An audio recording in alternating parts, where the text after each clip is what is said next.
Hello learners, welcome to hello Shiksha. Friends, पिछली video में हमने 2021 का प्रीवियस ईयर का क्वेश्चन पेपर डिस्कस किया था, लेकिन उसमें हमने सीडीपी डिस्कस किया था। आज की वीडियो में हम ईवीएस डिस्कस करेंगे। वही पेपर है लेकिन उसका हम ईवीएस पार्ट डिस्कस करेंगे। तो अगर अभी तक आपने चैनल को सब्सक्राइब नहीं किया तो जल्दी से सब्सक्राइब कर लीजिए, क्योंकि आपको हर दिन यहाँ पे किसी ना किसी पेपर का previous year question detailed analysis के साथ देखने को मिलेगा। साथ ही साथ आपकी ईवीएस और सीडीपी की टॉपिक वाइज तैयारी भी कराई जाएगी सीटेट के लिए। तो जल्दी से चैनल को सब्सक्राइब कर लीजिए। आइए वीडियो में आगे बढ़ते हैं। तो इन्वायरमेंट है, 30 क्वेश्चंस रहते हैं। तो 30 में इसको हम 2 पार्ट में करेंगे, क्योंकि डिस्कशन करने में वीडियो काफ़ी लंबा हो जाएगा। तो 15 क्वेश्चन एक पार्ट में करेंगे, 15 दूसरे पार्ट में करेंगे। मतलब ईवीएस का कंटेंट जो है, जो एनसीईआरटी से आएगा, उसको हम एक पार्ट में करेंगे और ईवीएस की पेडागोजी दूसरे पार्ट में करेंगे। ठीक है, अब आगे बढ़ते हैं। क्वेश्चन नंबर 61 देख लेते हैं। 61 में क्या दिया गया है? उस वैज्ञानिक का नाम जिसने मटर के पौधे के साथ प्रयोग किया और अपने प्रेक्षणों के आधार पर यह निष्कर्ष निकाला कि पौधों में कुछ लक्षण ऐसे होते हैं जो जोड़ों में पाए जाते हैं, जैसे लंबे अथवा बौने, पीले अथवा हरे, खुरदरे अथवा चिकने आदि। तो मटर के पौधों पे शोध किसने किया था? मटर के पौधों पे एक्सपेरिमेंट सबको पता है, ग्रेगर जॉन मेंडल ने किया था। ठीक है, तो इसमें यही ऑप्शन सही हो जाएगा। अब 62 देख लेते हैं। 62 में क्या दिया गया? उस एक को चुनिए जो अन्य से भिन्न है। और क्या दिया गया है?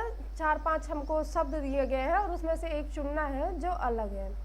तो एक है झील, दूसरा है पर्वत, फिर है तालाब, नदी और झरना।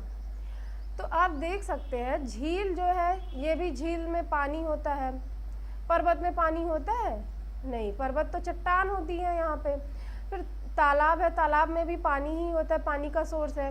नदी भी पानी का ही सोर्स है और झरना भी पानी का ही सोर्स है, यहाँ पे भी पानी ही होता है। तो क्या भिन्न है? भिन्न यही पर्वत है, क्योंकि यहाँ पे पर्वत पे पानी का कोई ये सोर्स नहीं है, यहाँ तो चट्टानें होती हैं। तो इसलिए यहाँ पे कौन सा, ये दूसरा ऑप्शन सही हो जाएगा, पर्वत सही ऑप्शन हो जाएगा। ठीक है, आगे बढ़ते हैं। क्वेश्चन नंबर 63 देखते हैं। 63 में दिया गया है, निम्नलिखित में से कौन सी एक परिवहन की अन्य 4 विधियों से भिन्न है?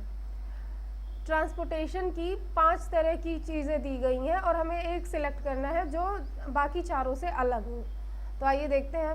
पहला क्या दिया गया? ट्रेन, दूसरा है बस, तीसरा है जहाज़, चौथा है तांगा और 5वां क्या है? Cycle rickshaw. ठीक है, तो अब आप बताइए ट्रेन कहाँ पे चलती है? हवा में या लैंड पे या फिर पानी में? तो ट्रेन लैंड पे चलती है, सरफेस पे। बस भी रोड्स पे चलती है, तो वो भी एक लैंड एरिया ही हुआ। फिर जहाज़ यहाँ पे कोई कुछ कंफर्म नहीं किया है, जहाज़ ये पानी वाला जहाज़ है या एरोप्लेन है। तो जहाज़ कोई सा भी हो, हमें क्या करना है? जहाज़, पानी वाला जहाज़ पानी में चलेगा और एरोप्लेन हवा में चलेगी, लैंड पे तो चलेगा नहीं जहाज़। ठीक है, फिर तांगा भी रोड पे ही चलता है, मतलब लैंड पे ही चलेगा। फिर साइकिल रिक्शा भी लैंड पे ही चलेगा। तो क्या भिन्न हो गया? जहाज़, क्योंकि ये या तो पानी वाला होगा तो पानी में चलेगा, एरोप्लेन होगा तो हवा में उड़ेगा, लेकिन लैंड पे तो नहीं चलेगा। तो हो गया, पहला ऑप्शन सही हो जाएगा, जहाज़।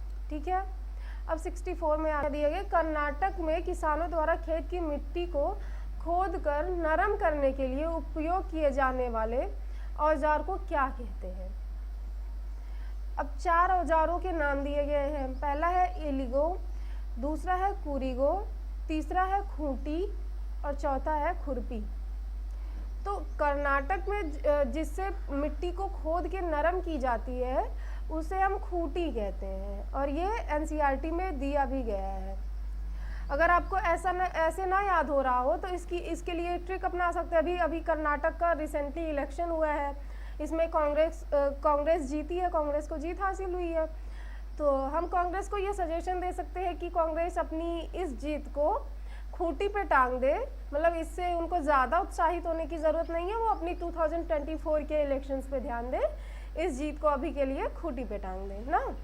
तो यहाँ से हमें याद हो जाएगा कि कर्नाटक में खूंटी औजार से मिट्टी को नरम किया जाता है। ठीक है, अब 65 क्वेश्चन देखते हैं। 65 में क्या दिया गया है, मैच द फॉलोइंग है। अच्छा, तो देखिए यहाँ सुमेलित करना है हमें। पहले कॉलम में जीव दिया गया है, दूसरे में उसका क्या दिया गया, अभिलाक्षणिक विशेषता।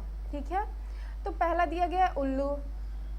तो उल्लू इसमें से क्या, अब हमसे 4 गुना दूरी तक देख सकता है, नहीं, वो तो दिन में देख भी नहीं पाता, 4 गुना दूरी की बात ही छोड़ो। दूसरा है दिन के लगभग 17 घंटे वृक्ष की शाखा से उल्टे लटक कर सोना, नहीं। फिर तीसरा है पक्षी जिसकी आंखें सामने की ओर होती है। तो उल्लू की आंखें सामने की ओर होती हैं, हमने देखा है उल्लू। आप लोगों ने पता नहीं देखा है कि नहीं, लेकिन हम लोग के टाइम पे बचपन में हमने देखा है कि उल्लू की आंखें सामने की तरफ होती हैं। और उल्लू की एक और विशेषता होती है, उल्लू अपनी गर्दन को 360 डिग्री रोटेट कर सकता है। ये क्वेश्चन भी इसमें सीटेट में ये क्वेश्चन भी पूछा जाता है। तो उल्लू अपनी गर्दन को 360 डिग्री रोटेट कर सकता है। ठीक है, दूसरा क्या है, रेशम कीट। तो रेशम कीट कौन सा सही हो जाएगा, हमसे 4 गुना दूरी तक देख सकता है, नहीं। रेशम कीट कहाँ, छोटे से तो कीट होते, 4 गुना दूरी तक कहाँ देखेंगे। फिर क्या है, दिन के लगभग 17 घंटे वृक्ष की शाखा से उल्टे लटक कर सोना, नहीं, ये भी नहीं है। फिर ये तो पहले ही बुक हो चुका है, उल्लू के साथ आंखें सामने की ओर होना। तो यही चौथा बच रहा है, क्या है इसमें, अपनी मादा को उसकी गंध से कई किलोमीटर की दूरी से पहचानना। हाँ, तो ये रेशम कीट की विशेषता है कि वो अपनी मादा को उसकी गंध से कई किलोमीटर की दूरी से पहचान लेता है। आप लोगों ने एक गाना सुना होगा, धरती पे चाहे जहाँ भी रहेगी तुझे तेरी खुशबू से पहचान लूँगा। तो वो रेशम कीट के लिए ही गाया गया है। वो चाहे कितने भी किलोमीटर दूर रहे उसकी मादा, वो उसे उसकी गंध से पहचान लेता है। तो रेशम कीट को आप इस ट्रिक से भी याद रख सकते हैं, ये हो जाएगा। फिर बाज है, बाज का अभिलाक्षणिक गुण क्या है, ये हमसे 4 गुना दूरी से देख सकने वाला पक्षी है। चील, बाज, ये सभी ऐसे हैं जो हमसे 4 गुना दूरी तक देख सकते हैं। फिर ये डी ऑप्शन है स्लॉथ। तो स्लॉथ ऐसा पक्षी है जो दिन के लगभग 17 घंटे वृक्ष की शाखा से उल्टे लटक कर सोता रहता है। बहुत ही आलसी एक तरह से कह सकते हैं जीव है। तो ये दिन भर लगभग 17 घंटे सोता है और वो भी उल्टा लटक के। ठीक है, आगे बढ़ते हैं। तो अब इसमें से कौन सा मैच हो रहा है आप लोग देख लीजिएगा। और आगे बढ़ते हैं, क्वेश्चन नंबर 66 देखते हैं। और हाँ, कुछ लोग कह रहे थे कि इसका PDF जो सॉल्व हुआ है क्वेश्चन उसका, तो नीचे टेलीग्राम ग्रुप है, आप उसमें ज्वाइन हो जाइए। तो मैं जो है उसमें ये PDF शेयर करती हूँ, तो आप वहाँ से डाउनलोड कर लीजिएगा। क्वेश्चन नंबर 66 देखते हैं। तो 66 में क्या दिया गया है, निम्नलिखित में किसे हमारे देश में आने वाले व्यापारी दक्षिण अमेरिका से हमारे देश में लाए थे। तो पहला ऑप्शन दिया गया है बंद गोभी, दूसरा दिया गया है टमाटर, तीसरा है मटर और चौथा है भिंडी। तो आइए एक एक करके सारे ऑप्शंस को जान लेते हैं। तो बंद गोभी जो दिया गया है, ये बंद गोभी दक्षिण अमेरिका से तो आया नहीं है, बंद गोभी तो आया था यूरोप से। बंद गोभी यूरोप से आया था, बंद गोभी के साथ साथ मटर भी यूरोप से आई थी। तो ये ऑप्शन गलत हो जाएगा। दूसरा है टमाटर, तो टमाटर तो दक्षिण अमेरिका से आया था, तो ये ऑप्शन सही हो जाएगा, टमाटर दक्षिण अमेरिका से आया था। बाकी के ऑप्शंस भी देख लेते हैं, जिससे क्या पता टमाटर ज़रूरी है पूछ ले, क्या पता मटर और भिंडी ही पूछ ले।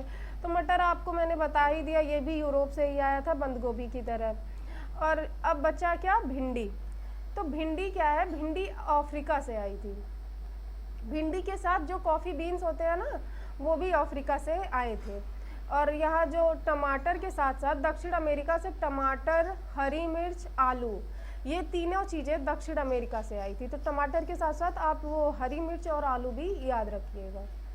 ठीक है, अब क्वेश्चन नंबर 67 देख लेते हैं। 67 में क्या दिया गया है, अच्छा रीजनिंग का क्वेश्चन है। एक कार यक्ष शहर से 7:30 बजे चलकर शहर वाई में 22:30 बजे पर पहुंचती है।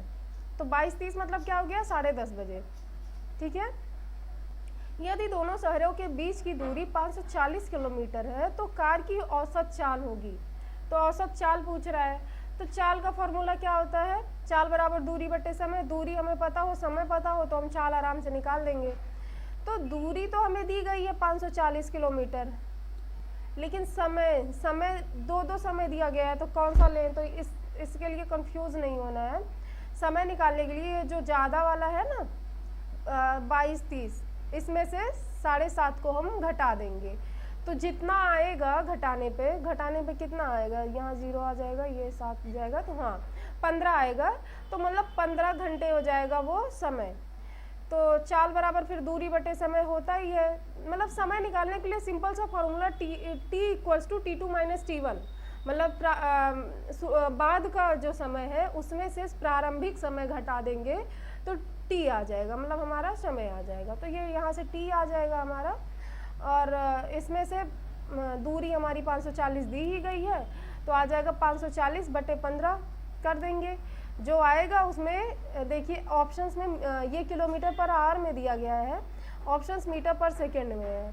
तो किलोमीटर पर आवर को मीटर पर सेकेंड में बदलने के लिए क्या करना रहता है, 5 बटे 18 से गुणा कर देना रहता है। तो हम गुणा कर देंगे 5 बटे 18 से, जो आएगा वही हमारा आंसर हो जाएगा। सिंपल सा मेथड है। मैं वापस से बोल रही हूँ, जिनको नहीं समझ में आया हो, जैसे 540 किलोमीटर दूरी दी गई है तो 540 कर देंगे, समय घटा के जब निकालेंगे T2 माइनस T1 तो आएगा 15 घंटे। तो 540 बटे 15 कर देंगे। अब इसको सॉल्व कर लीजिए, जो आएगा उसमें क्या करेंगे, 5 बटे 18 से मल्टीप्लाई कर देंगे। मल्टीप्लाई इसलिए कर रहा है क्योंकि ये किलोमीटर पर आवर में दिया गया है और ऑप्शन हमें मीटर पर सेकेंड में दिए गए हैं। तो मीटर पर सेकेंड में निकालने के लिए 5 बटे 18 से गुणा करेंगे, जो आएगा वही सही। तो क्वेश्चन नंबर 68 देख लेते हैं, क्या है, मधुमक्खियों के बारे में नीचे दिए गए कथनों पर विचार कीजिए। ठीक है, तो ए ऑप्शन क्या दिया गया, प्रत्येक छत्ते में एक रानी मक्खी होती है जो अंडे देती है। सही बात है, प्रत्येक छत्ते में एक रानी मक्खी होती है और वही अंडे भी देती है। और बी क्या है, एक छत्ते में केवल कुछ नर मक्खियाँ ही होती हैं। हाँ ये भी सही है, ज़्यादातर छत्ते में मादा मक्खियाँ ही होती है और वही सारा कामकाज करती हैं, रस इकट्ठा करती हैं, केवल कुछ ही नर मक्खियाँ होती हैं। ठीक है, सी क्या दिया गया, नर मक्खियाँ छत्तों के लिए बहुत महत्वपूर्ण होती हैं। नहीं, नर मक्खियाँ महत्वपूर्ण नहीं होती हैं, मादा मक्खियाँ बहुत महत्वपूर्ण होती हैं क्योंकि रस वही एकत्रित करती हैं। फिर डी दिया गया, छत्ते में अधिकांश मक्खियाँ काम करने वाली मक्खियाँ होती हैं। हाँ, छत्ते में सभी मक्खियाँ काम करने वाली मक्खियाँ होती हैं और सभी अपनी तरफ से मेहनत करती हैं, तब जाके वो उतना सुंदर सा छत्ता बनाती हैं। ठीक है, और ई ऑप्शन क्या दिया गया, नर मक्खियाँ शहद के लिए फूलों का रस एकत्रित करती हैं। नर मक्खियाँ शहद का एकत्रित नहीं करती हैं, मादा मक्खियाँ फूलों के लिए फूलों का रस एकत्रित करती हैं शहद के लिए। तो यहाँ जो नर लिख दिया गया इस वजह से ये ऑप्शन भी गलत हो जाएगा। तो इसमें ए, बी और डी यही तीनों सही है, ए, बी, डी। देखिए दूसरा ऑप्शन सही हो जाएगा। क्वेश्चन नंबर 69 देखते हैं, क्या दिया गया है, a group of 3 Indian states having coasts on the Arabian sea are. फिर ऑप्शंस दिया गया है कुछ, आगे हिंदी में भी क्वेश्चन दिया गया है, हमारे देश के उन 3 राज्यों का समूह कौन सा है जिनके समुद्र तट अरब सागर पर है। तो ऑप्शंस में क्या दिया गया है, पहला दिया गया है केरल, कर्नाटक, महाराष्ट्र, दूसरा दिया गया है गुजरात, महाराष्ट्र, तमिलनाडु, और तीसरा दिया गया आंध्र प्रदेश, केरल, कर्नाटक, और चौथा दिया गया है गुजरात, महाराष्ट्र और पश्चिम बंगाल। तो ये मैप का क्वेश्चन है, मैपिंग आपको समझनी पड़ेगी। तो उसके लिए आपको कुछ नहीं करना है, क्या करिए अभी से ही अपने फ़ोन के वॉलपेपर में इंडिया का मैप लगा लीजिए। तो आप जितनी बार अपना फ़ोन खोलेंगे आपकी नज़र उस मैप पे जाएगी, जिससे वो इंडिया का मैप आपको सबकॉन्शियसली आपके दिमाग में फिट हो जाएगा और आपको याद रहेगा कि अरब सी से कौन लगा है, बे ऑफ बंगाल से कौन सा स्टेट लगा है। तो जब एग्ज़ाम टाइम पे आप क्वेश्चन देखेंगे तो वो चीज़ें आपको के दिमाग में टैकल कर जाएंगी कि क्या कैसे लगा हुआ था। तो ये चीज़ आप कर सकते हैं मैप के क्वेश्चंस करने के लिए। अब इसमें देख लेते हैं क्या है, पहला ऑप्शन दिया गया केरल, कर्नाटक, महाराष्ट्र। ठीक है, तो केरल, कर्नाटक, महाराष्ट्र तो अरब सागर की से सीमा साझा करते हैं, देख लेते हैं। दूसरा ऑप्शन क्या है, गुजरात, महाराष्ट्र और तमिलनाडु। तो गुजरात तो जो है वो अरब सागर से सीमा साझा करता है, महाराष्ट्र भी करता है, लेकिन ये तमिलनाडु जो आ गया ये वे ऑफ बंगाल से सीमा साझा करता है ना कि अरब सागर से। तो ये एक ऑप्शन इसमें गलत डाल दिए, इस वजह से ये ऑप्शन गलत हो जाएगा। और क्या तीसरा ऑप्शन क्या दिया गया है? आंध्र प्रदेश, केरल, कर्नाटक। अब बताइए, आंध्र प्रदेश अरब सागर से सीमा साझा करता है? मैप देखिएगा, अगर आपके वैसे रूम में पक्का लगा होगा वॉल पे, तो आप देखिए आंध्र प्रदेश अरब सागर से सीमा साझा नहीं करता, ये वे ऑफ बंगाल से सीमा साझा करता है। और ये केरल और कर्नाटक तो करते हैं अरब सागर से सीमा साझा, लेकिन ये आंध्र प्रदेश एक गलत ऑप्शन डाल दिया गया है, तो इस वजह से ये ऑप्शन भी गलत हो जाएगा। फिर चौथा ऑप्शन क्या दिया गया है? गुजरात, महाराष्ट्र, पश्चिम बंगाल। तो इस ऑप्शन में चौथे में क्या है? गुजरात तो करता है अरब सागर से अपनी सीमा साझा, वहाँ कच्छ की खाड़ी भी है तो सटा हुआ है, लेकिन ये महाराष्ट्र भी करता है अरब सागर से अपनी सीमा साझा, लेकिन ये पश्चिम बंगाल क्या करता है? पश्चिम बंगाल नहीं करता। पश्चिम बंगाल तो इधर सेवन सिस्टर्स के पास है ना, और ये वे ऑफ बंगाल से अपनी सीमा साझा करता है, तो इसमें भी ये एक गलत ऑप्शन डाल दिया गया है। तो हम चारों ऑप्शंस को देख लिए, एनालाइज किए, तो हमें क्या पता चला कि यही पहला ऑप्शन सही है, बाकी के तीनों ऑप्शंस गलत हैं। ठीक है, अब आगे बढ़ते हैं। क्वेश्चन नंबर 70 देख लेते हैं, क्या दिया गया है? In which of the following states और union territory of our country the land of the forest for farming belongs to the whole villager not to the separate peoples। चार ऑप्शन दिए गए हैं। आइए हिंदी में भी क्वेश्चन देख लेते हैं। हमारे देश के किस एक राज्य या केंद्र शासित प्रदेश में खेती के लिए जंगल की भूमि सारे ग्रामवासियों की साझी होती है, अलग अलग परिवारों की नहीं होती है? तो चार ऑप्शन दिए गए हैं, आइए देखते हैं। पहला जो ऑप्शन दिया गया लद्दाख, तो लद्दाख में क्या ही फार्मिंग होगी, वहाँ तो पूरा बर्फीला एरिया है, तो वहाँ कौन सी खेती होगी? तो ये ऑप्शन तो पहले ही एलिमिनेट हो जाएगा। दूसरा है पुडुचेरी, तो ये भी गलत है। और तीसरा क्या है? मिज़ोरम। तो मिज़ोरम ही ऐसा राज्य है जहाँ पे भूमि साझी होती है सभी की, सब लोग अपना बारी बारी उस भूमि पर खेती करते हैं, किसी एक पर्टिकुलर इंसान की वो ज़मीन सेपरेट नहीं होती है, सबकी वो साझी होती है। तो अगर आपको ऐसी सबकी खेती के लिए जो भूमि होती है, ज़मीन सबकी अलग अलग होती है, साझी नहीं होती। तो अलग अलग होती है तो उनको ज़्यादा टेंशन रहती है कि हमारी ज़मीन कहीं कम ना हो जाए। हम मतलब लोग ये होते हैं दूसरों का लेने में ज़्यादा लगे रहते हैं, अपना बचाने में, कि हमारा बढ़ जाए दूसरे का कम हो जाए, तो उनके दिमाग में बहुत टेंशन रहती है इस चीज़ की। मिज़ोरम में क्या रहता है? सबकी सेपरेट है, तो उसमें से लेने देने का तो कोई मतलब ही नहीं है, क्योंकि ज़मीन तो सबकी है, बारी बारी खेती सबको करनी है। तो वो क्या सोचते हैं कि इसीलिए वो लोग क्या करते हैं, मज़े में रहते हैं, उनको किसी से लेना देना कुछ नहीं है, वो मज़े में रहते हैं, क्योंकि उनको कोई ऐसी चिंता नहीं है कि हमारी ज़मीन कोई ना ले ले। ठीक है, तो आप इसको एक ऐसे ही ट्रिक के माध्यम से याद रख सकते हैं। आगे बढ़ते हैं, क्वेश्चन नंबर 71 देखते हैं, क्या दिया गया? The main crop of Jharkhand is. Jharkhand की मुख्य फसल है, ये चार ऑप्शन दिए गए हैं। आइए क्वेश्चन नंबर 71 हिंदी में देखते हैं। तो झारखंड की मुख्य फसल है, चार ऑप्शन है, एक एक ऑप्शन करके बात कर लेते हैं। पहला ऑप्शन दिया गया है गेहूँ, तो गेहूँ तो होगा नहीं झारखंड का, ये यूपी पंजाब यहाँ सब ज़्यादा होते हैं गेहूँ, तो ये ऑप्शन नहीं होगा। फिर दूसरा क्या दिया गया? मूंगफली, तो ये भी नहीं होगा। फिर तीसरा क्या है? मक्का, तो मक्का भी नहीं होगा, क्योंकि ये भी पंजाब हरियाणा यहीं सब ज़्यादा होता है। फिर क्या है? चौथा चावल, तो चावल ही सही ऑप्शन है। हमारी एनसीईआरटी की बुक में दिया गया है कि झारखंड की मुख्य फसल क्या है? चावल है। तो यही इसका सही आंसर हो जाएगा। अगर आपको ऐसे ना याद हो रहा हो तो आप इसको एक ट्रिक के माध्यम से भी याद रख सकते हैं कि झारखंड की कैपिटल क्या है? झारखंड की राजधानी, तो झारखंड की राजधानी रांची है। रांची थोड़ा राइस जैसा साउंड नहीं कर रहा है? रांची राइस, तो इससे आप रिलेट करके याद रख सकते हैं कि झारखंड की मुख्य फसल चावल है। ठीक है, क्वेश्चन नंबर 72 देखते हैं। ये है 72 का इंग्लिश पोर्शन क्वेश्चन का। अभी हिंदी का देख लेते हैं।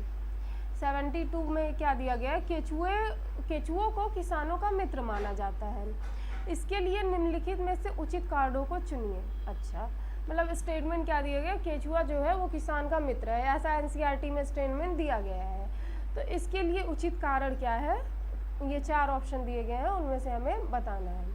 तो ए क्या दिया गया, केचुए जिस खेत में रहते हैं वहाँ की मृदा में छेद बनाकर उसे पॉली नरम बनाते हैं।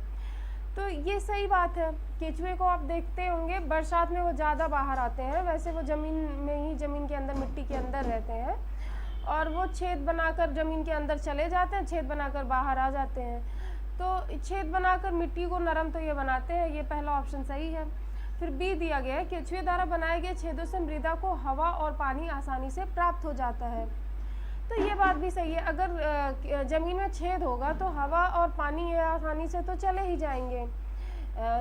आप देखते होंगे खेतों की जुताई भी तो इसी वजह से की जाती है, ताकि खेत में पानी, फर्टिलाइज़र जो हम डालते हैं, ये सब हवा वगैरह सारा कुछ आसानी से मिट्टी में नीचे तक चला जाए, जहाँ क्रॉप की जड़ें होती हैं, जिससे क्रॉप की जड़ें तो नीचे ही होती हैं मिट्टी में, तो जिससे मिट्टी में नीचे तक चला जाए, उनकी जड़ों को भी वो मजबूत करे। तो बी ऑप्शन भी सही हो जाएगा। सी क्या दिया गया, केचुए खरपतवार को खाते हैं जिससे मुख्य फसल को सुरक्षा मिलती है। नहीं, ऐसा नहीं है, केचुए खरपतवार नहीं खाते हैं, बल्कि वो पौधों की पत्तियाँ खाते हैं। तो ये ऑप्शन गलत है। तो डी क्या है, डी देख लेते हैं। डी क्या दिया गया, केचुए मृत पत्तियों और पौधों को खाते हैं। देखिए अभी मैंने बोला ना, तो हाँ, केचुए मृत पत्तियों और पौधों को खाते हैं और केचुए के मल मृदा को अधिक उपजाऊ बनाते हैं। ये बात भी सही है, उनके मल मृदा को अधिक उपजाऊ बनाते हैं। तो ये इसमें देखिए, ये सी वाला ऑप्शन गलत है, बाकी ए बी डी तीनों सही है। तो ए बी डी, ये देखिए चौथे ऑप्शन में ए बी डी सही है, तो यही सही आंसर हो जाएगा। अब क्वेश्चन नंबर 73 देख लेते हैं, क्या दिया गया, मधुबनी पेंटिंग के बारे में दिया गया है। ये इंग्लिश का क्वेश्चन है, आइए हिंदी में देख लेते हैं। तो क्वेश्चन नंबर 73 में दिया गया है, मधुबनी चित्रकला बहुत पुरानी है। त्योहारों और खुशी के अवसरों पर मधुबनी घरों के आंगनों और दीवारों पर मधुबनी चित्रकला के चित्र बनाए जाते हैं। मधुबनी भारत के एक राज्य का प्रसिद्ध जिला है जिसका नाम है, अच्छा, मतलब मधुबनी पेंटिंग के बारे में बताए हैं और पूछ रहे हैं कि मधुबनी पेंटिंग कहाँ की है। तो ये पहला दिया गया उत्तर प्रदेश, दूसरा है उत्तराखंड, तीसरा है पश्चिम बंगाल और चौथा है बिहार। तो ये जो मधुबनी पेंटिंग है ये बिहार की पेंटिंग है। बिहार में ही एक मधुबनी ज़िला है, वहीं पर ये पेंटिंग बनाई जाती है और वहीं वो उस ज़िले का नाम ही मधुबनी है और उसी के नाम पर ये इस पेंटिंग का नाम भी मधुबनी पेंटिंग रख दिया गया है। और मधुबनी पेंटिंग वहाँ पर खुशी के मौक़ों पर, त्योहारों पर वो मधुबनी पेंटिंग्स बनाई जाती हैं। और ये मधुबनी पेंटिंग्स होती क्या है, कैसी होती हैं, मतलब क्या होता है इन मधुबनी पेंटिंग्स में, जो दीवारें होती हैं उस पर पेड़ पौधे, जानवर, इंसान, औरतों का, फूल पौधे, पत्तियां, सबका मतलब मिक्स करके सारा कुछ, सबकी पेंटिंग एक दीवार पर बनाते हैं, जानवरों का, पौधों का, इंसानों का, पेड़ पौधों का, पत्तियों का। तो उसी को हम क्या कहते हैं, मधुबनी पेंटिंग्स। और मधुबनी पेंटिंग्स पता है, ये जो मार्केट में कलर्स मिलते हैं उनसे नहीं बनाई जाती। मधुबनी पेंटिंग्स जो चावल होता है, चावल का घोल पीसकर उसमें प्राकृतिक कलर डालकर, जैसे किसी फ्लावर का कलर डालकर, ऐसे कलर्स विभिन्न प्रकार के डालकर उसमें, तो उन कलर्स से पेंटिंग दीवारों पर बनाते हैं। इसीलिए ये इतना यूनिक है और इसीलिए इतना प्रसिद्ध भी है। ठीक है, तो इसमें ये चौथा ऑप्शन सही हो जाएगा। अब क्वेश्चन नंबर 74 देखते हैं। Consider the following statement. ये 3 स्टेटमेंट दिया गया है, इसमें से सही स्टेटमेंट चुनना है। अब आइए हिंदी में देखते हैं। क्वेश्चन नंबर 74 दिया गया है, नीचे दिए गए कथनों पर विचार कीजिए। आइए विचार करते हैं। ए क्या दिया गया है, महाराष्ट्र के लोगों को सहजन के फूलों के पकौड़े खाना अच्छा लगता है। तो ये सही है, महाराष्ट्र के जो लोग हैं वो लोग सहजन के फूलों के पकौड़े बहुत खाते हैं। ये एनसीईआरटी में सबके खानों के बारे में, हर राज्य का कौन सा स्पेशल खाना है वो दिया गया है। तो ए दिया गया महाराष्ट्र के लोगों को सहजन के फूलों के पकौड़े खाना अच्छा लगता है, तो ये सही स्टेटमेंट दिया गया है। बी क्या दिया गया है, जम्मू और कश्मीर के लोग केले के फूलों की सब्जी पसंद करते हैं, तो नहीं, ये गलत है, क्योंकि जम्मू और कश्मीर के लोग क्या खाते हैं, वो सरसों के तेल में पकाई हुई मछली खाना पसंद करते हैं, वहाँ का मुख्य भोजन है जम्मू और कश्मीर का, तो ये गलत हो जाएगा। केलों के फूलों की सब्जी जो है ये केरल में खाई जाती है। केरल केले के फूल आपको थोड़ा सिमिलर भी लग रहा होगा, तो ये केरल में ही केले के फूलों की सब्जी खाना पसंद किया जाता है। सी क्या दिया गया है, उत्तर प्रदेश में रहने वाले लोगों को कचनार के फूलों की सब्जी पसंद है। तो हमारी एनसीईआरटी में ये भी सही दिया गया है कि उत्तर प्रदेश में जो रहते हैं उन लोगों को कचनार के फूलों की सब्जी पसंद है। अब यूपी वाले बताइएगा ये कचनार है क्या, हम लोग भी यूपी वाले हैं सब, लेकिन पता नहीं है कचनार है क्या, लेकिन एनसीईआरटी में ये दिया गया है कि यहाँ के लोगों को कचनार के फूलों की सब्जी पसंद है। जिन जिन लोगों ने कचनार के फूलों की सब्जी खाई है कमेंट बॉक्स में ज़रूर बताइएगा। चलिए, अब तो इसमें कुल मिला के ए और सी ऑप्शन सही है, बी ऑप्शन गलत है, तो जो ए और सी ये चौथे में दिया गया है यही ऑप्शन सही हो जाएगा। क्वेश्चन नंबर 75 देख लेते हैं क्या दिया गया है, देख लेते हैं क्या दिया गया है। यह उत्तराखंड का एक स्थान है तथा यह एक महत्वपूर्ण पर्यटन स्थल है। यह अरण्य बाग के संरक्षण से संबंधित है, इस जगह की पहचान कीजिए। अच्छा, ऑप्शंस में 4 ऑप्शन दिए गए हैं। पहला दिया गया है बक्सा पार्क, तो बक्सा पार्क उत्तराखंड में तो स्थित नहीं है, बक्सा पार्क तो पश्चिम बंगाल में स्थित है, तो बक्सा पार्क पश्चिम बंगाल के जलाईपुरी जिले में स्थित है, तो इस वजह से ये ऑप्शन गलत हो जाएगा। अब हमें ढूंढना वो ऑप्शन है जो उत्तराखंड में स्थित हो। आगे बढ़ते हैं तो देखते हैं दुधवा पार्क, तो दुधवा पार्क भी जो है ये उत्तराखंड में नहीं स्थित है, ये तो यूपी में स्थित है। भले ही उत्तराखंड यूपी का ही पार्ट है, लेकिन जो है अब तो वो सेपरेट हो गया, अलग हो गया है ना, तो अब ये दुधवा पार्क यूपी का है और ये लखीमपुर खीरी जिले में स्थित है, और ये भी एक टाइगर रिजर्व ही है लेकिन यूपी में है, और ये बक्सा पार्क भी एक टाइगर रिजर्व है। आगे क्या दिया गया, ऑप्शन क्या दिया गया है, कार्बेट पार्क, तो कार्बेट पार्क मतलब जिम कार्बेट नेशनल पार्क, यह बहुत ही प्रसिद्ध नेशनल पार्क है, आपने इसका नाम सुना होगा, तो ये उत्तराखंड में स्थित है और इसका ये एक टाइगर रिजर्व भी है और ये पहला नेशनल पार्क है। और इसका जिम कार्बेट नाम क्यों पड़ा, क्योंकि इस पार्क की स्थापना में एक बहुत महत्वपूर्ण भूमिका निभाने वाले व्यक्ति थे, उन्हीं के नाम पर इस पार्क का नाम जिम कार्बेट नेशनल पार्क रख दिया गया और ये उत्तराखंड के नैनीताल जिले में स्थित है। ये एडिशनल जानकारियाँ इस वजह से देती चलती हूँ कि जिससे रिलेटेड टॉपिक से कुछ ऐसे भी अलग भी क्वेश्चन बना देते हैं, ईवीएस में थोड़ा डाइवर्स पेपर बनता है, तो जिससे कुछ भी पूछे तो आपको याद रहे, तो ठीक है। तो यही ऑप्शन तीसरा जो है सही हो जाएगा। चौथा ऑप्शन भी देख ही लेते हैं साथ में, क्या दिया गया, चौथा क्या दिया गया, वाल्मीकि पार्क, तो ये वाल्मीकि पार्क कहाँ स्थित है, ये वाल्मीकि पार्क बिहार में स्थित है, बिहार के चंपारण जिले में स्थित है। और चंपारण आपको पता है कि इतिहास में बहुत इम्पोर्टेंट रोल है चंपारण जिले का। गांधी जी ने अपनी पहली सत्याग्रह यात्रा यहीं चंपारण जिले से शुरू की थी। चंपारण सत्याग्रह पता होगा आप लोग को, 1917 में शुरू हुआ था, तो ये वाल्मीकि पार्क चंपारण जिले में वहीं स्थित है, ठीक है। तो ये हमने ईवीएस का पूरा एनसीईआरटी का 15 क्वेश्चंस डिस्कस कर लिया है। अगर आपको समझ आया हो, वीडियो पसंद आया हो तो लाइक सब्सक्राइब करना मत भूलिएगा।